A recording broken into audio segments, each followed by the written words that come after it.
Расте бројот на деца жртви на семејно насилство. 121 дете лани на СОС детската линија Алобушавко на Мегеши пријавило дека било емоционално или психичко вознемирувано. Се наведува во извештајот на првата детска амбасада. Овој вид насилство најчесто доаѓа од родителите. Анализите покажале дека децата се ставаат во незавидна положба да мораат да изберат еден од нив кој намногу го сакаат. Генерален заклучок за изминатата 2022 година е дека голем дел од повиците се однесуваат на психичко или емоционално насилство од страна на родителите, особено при бракоразводните постапки.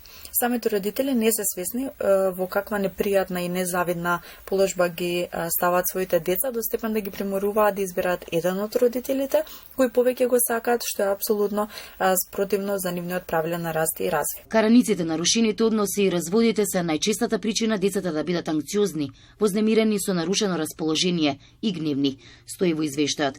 За децата да растат во здрава средина, психолози со предлог државата надвор од стандардните административни советувалишта да работи позасилено на едукација на родителите. Да имаме повеќе психолошки советувалишта кои ќе бидат подкрепени од државата, за да можеме и ние психолозите и другите стручни работници да влијаеме пошироко и подиректно токму на оние места кои се засегнати со овој проблем.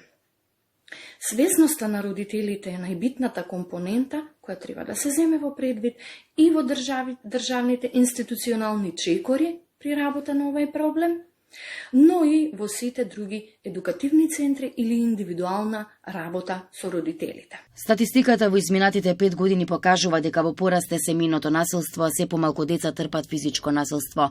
Од вкупно 441 дојава лани, 45 биле за деца кои биле физички малтретирани. Во 2021-та 64 дојави, во 2020-та 22, во 2019-та 4, а во 2018-та имало 0 пријави. Од Мегеш оценуваат дека соработката со институциите се подобрува, но според нив е потребно надлежните да реагираат на секоја представка, бидејќи како што велат, се уште има случаи кои затајуваат со години.